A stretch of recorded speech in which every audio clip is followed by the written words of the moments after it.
Akhir-akhir ini, gue banyak banget melihat orang bahas tentang filosofi stoikisme. Dari YouTuber favorit gue, Ali Abdal, Ferry Irwandi, Gitar Wiawan, sampai penulis buku seperti J.K. Rowling, Nicholas Nassim Taleb, Ryan Holiday, bahkan aktor Arnold Schwarzenegger juga menyukai filosofi ini. Filosofi ini sangat unik, karena bisa diikuti semua kalangan orang, dan juga memiliki pelajaran yang bersifat universal. Kalau kalian mau mulai belajar filosofi yang keren ini, gue saranin kalian untuk baca buku ini, Filosofi Teras, yang ditulis oleh Henry Manampiring, di mana ia mengulas prinsip utama stoikisme, cara menerapkan stoikisme di dunia nyata, sampai cara menjalani kehidupan ala stoikisme. Mau tahu lebih lanjut? Yuk kita review buku ini. Halo guys, nama gue Arya Bereswara. Di channel ini gue mendokumentasi dan mencari hal-hal yang menarik dari buku, dari video, dari pengalaman gue, dengan harapan bisa membantu kalian untuk menjalani hidup yang produktif dan sebaik mungkin. Kalau kalian nggak mau ketinggalan video gue selanjutnya, bisa ya tekan tombol subscribe-nya dan tekan loncengnya juga ya.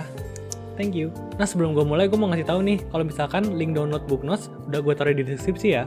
Jadi kalian bisa tinggal download aja, so be sure to check it out. Kenapa ya filosofi yang udah ada beribuan tahun ini tiba-tiba kembali booming lagi? Dan pada buku ini, Henry Manampiring menemukan survei kekhawatiran masyarakat Indonesia. Pada survei tersebut, menyebutkan bahwa 2 dari 3 masyarakat Indonesia merasakan kekhawatiran. Tentunya hal tersebut membuat filosofi ini makin relevan, karena memang filosofi ini menanggulangi masalah tersebut. Lalu alasan lain filosofi ini booming lagi adalah karena filosofi ini dirancang untuk kehidupan semua orang. Mau kita kaya, mau kita miskin, mau agama kita Islam, Kristen, Hindu, Buddha, sama aja kita pasti bisa mengambil pelajaran dari filosofi ini. Bahkan setelah kalian baca buku ini, kalian akan menemukan kesamaan antara ajaran stoikisme dengan ajaran agama kalian. Nggak percaya? Yuk kita simak. Jadi, apa aja sih prinsip stoikisme yang diajarkan buku ini? Yang pertama adalah hidup sesuai dengan alam. Wah, hidup sesuai dengan alam? Apakah filosofi ini mengajar kita untuk lari dari rumah, dan tinggal di hutan, dan tinggal jadi Tarzan gitu? Ya, tentunya gue nggak rekomendasiin hal itu ya. Tapi kalau dipikir-pikir, enak juga ya kehidupan jadi Tarzan. Udah badannya berotot, punya istri yang cantik. Udah gitu, mau menerima Tarzan apa adanya lagi. Why are we still here? Just to suffer. Jadi, yang sebenarnya dimaksud dengan hidup sesuai dengan alam adalah dengan hidup sesuai dengan tujuan kita diciptakan. Dan karena manusia diciptakan dengan nalar yang berbeda dengan binatang lain, oleh karena itu pada stoikisme, sebagai manusia yang baik, kita akan menggunakan nalar di setiap aktivitas kita. Lah bang, itu mah gampang. Gue setiap hari hidup dengan nalar kok. Eits, coba pikir orang lagi. Pernah nggak kalian main game online, terus ribut sama tim kalian sendiri? Terus udah deh keluar kata-kata kasar. Padahal di akhir hari, itu cuma game loh. Atau kalian lagi nyetir, terus karena macet banget, kalian klaksonin terus tuh mobil yang di depan. Padahal klakson itu nggak bakal ngubah kondisi apapun.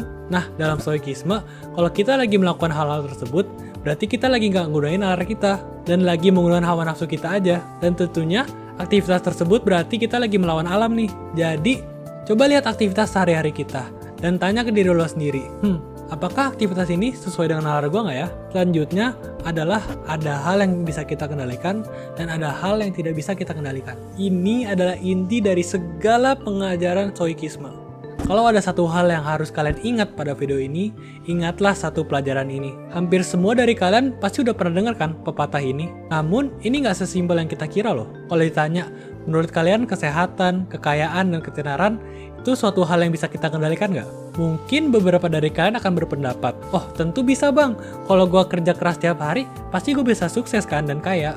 Terus gue kalau olahraga dan makan sehat tiap hari, pasti tubuh gue bakal sehat dong. Gue nggak bilang hal ini 100% salah. Namun, yuk coba kita lihat dari perspektif lain. Yakin kerja keras pasti bisa kaya. Bagaimana kalau kita kalah sama orang dalam, padahal jelas kita lebih berpengalaman dari dia? Atau bagaimana kalau kekayaan kita hilang begitu saja karena bencana alam? Dan soal kesehatan, apakah kita kalau olahraga tiap hari, makan tiap hari, bakal sehat terus gitu? Ya, kemungkinan kita untuk sehat tentunya akan jauh lebih tinggi daripada orang yang tidak melakukan itu. Namun bagaimana penyakit kanker yang bisa dialami oleh semua orang? Atau ada orang yang sehat dan bugar gitu dan lagi pagi, terus tiba-tiba ditabrak mobil dan akhirnya lumpuh. Hal tersebut tidak ada pada kendali kita. Dan kalau kita menaruh kebahagiaan di hal-hal tersebut, kita nggak bakal pernah ngerasain kebahagiaan yang asli.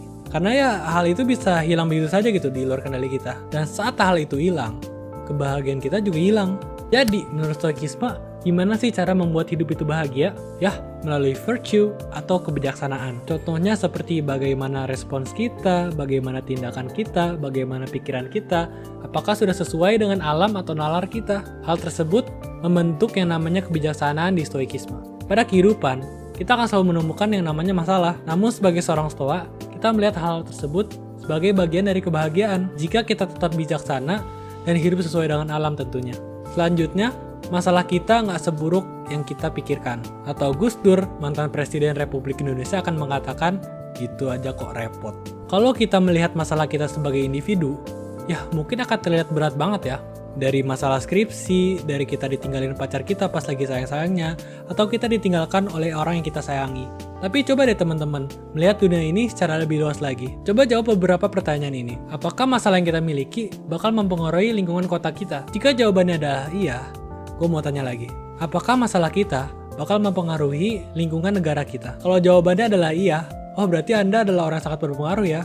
Mungkin yang nonton ini presiden ya atau menteri-menteri. Tapi yuk kita lihat lebih jauh lagi. Masalah kalian bakal mempengaruhi alam semesta kita yang sangat luas ini nggak? Atau dalam ribuan tahun lagi, apakah masalah kita masih relevan? Gue yakin kalian berhenti pada titik ini dan menjawab bahwa masalah kalian nggak bakal mempengaruhi alam semesta. Dan kalian mungkin bakal melihat betapa kecilnya masalah kita dibandingkan dengan alam semesta ini. Tapi teman-teman perlu diingat, bahwa stoikisme tuh nggak mengajarkan yang namanya nihilisme, di mana kita menganggap tidak ada yang bermakna di dunia ini karena dalam ribuan maupun jutaan tahun lagi dunia ini bakal hilang begitu saja. Hal ini hanya perlu mengingatkan ke kalian bahwa outcome apapun pada masalah kita, ya besok bumi tetap berputar kok insya Allah.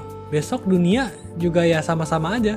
Jadi hal tersebut bakal menghilangkan beban gitu pada masalah kita. Ada pepatah dari Marcus Aurelius, kalau dapat timun yang pahit, ya udah buang aja. Yang artinya, kalau dapat masalah, ya udah yuk kita cari solusinya, nggak usah banyak ngeluh. Kalau ada orang yang nyelak di antrean kita, ya udah coba tegur aja, nggak usah banyak ngeluh gitu, apalagi post di sosial media. Ini anak zaman sekarang nggak punya sopan santun. Masa gue diselak pas gue ngantri di Indomaret. Emang dia nggak tahu ya siapa gue ini? Jangan kayak gini ya.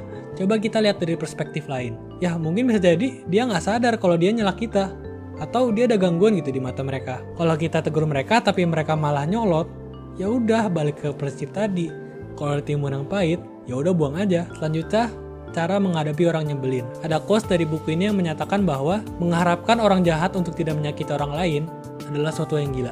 Tidak bisa kita pungkiri bahwa memang ada orang jahat di muka bumi ini. Karena kita hidup di dunia nyata, bukan hidup di dunia ideal. Jadi stoikisme mengajarkan kita untuk tidak naif dan beradaptasi pada lingkungan kita yang penuh dengan orang jahat ini. Salah satu cara untuk beradaptasi adalah untuk melakukan premeditatio malorum. Kayak gini nih, saat kamu bangun di pagi hari, bilang ke diri kamu sendiri, orang yang akan aku temukan adalah orang yang sombong, iri, pembohong, tidak berterima kasih, menyebalkan, dan tidak ramah. Premeditatio malorum sebenarnya bukan negative thinking, namun premeditatio malorum lebih ke melihat dunia sebagai seadanya aja, supaya kita siap kalau ditemukan oleh hal-hal yang nyebelin. Jadi, apakah kita kalau ditemukan oleh pemimpin yang tidak adil, kita bakal diam aja gitu dan beradaptasi dengan kemauan dia? Tentu saja tidak. Dalam stoikisme dikatakan bahwa banyak hal yang tidak bisa kita kendalikan sebagai individu, namun banyak hal yang bisa kita ubah secara bersama. Selanjutnya adalah menghadapi kematian.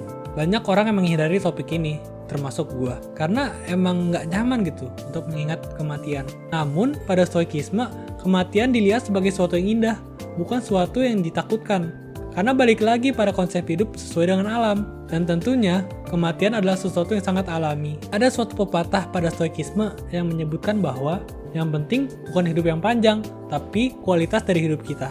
Ini sama aja kayak nyanyian, walaupun hidup 1000 tahun, bila tak sembayang, apa gunanya? Asik. Dengan mengetahui hal tersebut, kematian seharusnya menjadi motivasi dan alasan kita untuk berbuat baik. Karena dalam detik ini, bisa aja loh kita meninggalkan bumi ini. Jadi, mimpilah setinggi-tinggi mungkin seakan-akan lo hidup selamanya di muka bumi ini. Dan hiduplah seakan-akan ini hari terakhir lo di muka bumi. Overall, gue sangat merekomendasikan buku ini. Dan buat kalian yang mau membeli buku ini, bisa ya di link di bawah. Kalian akan dapat diskon atau bonus kalau pakai link tersebut. Tapi gue dapat komisi dari setiap pembelian kalian di link tersebut.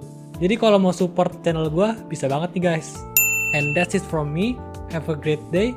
And I'll see you guys next time. Dadah.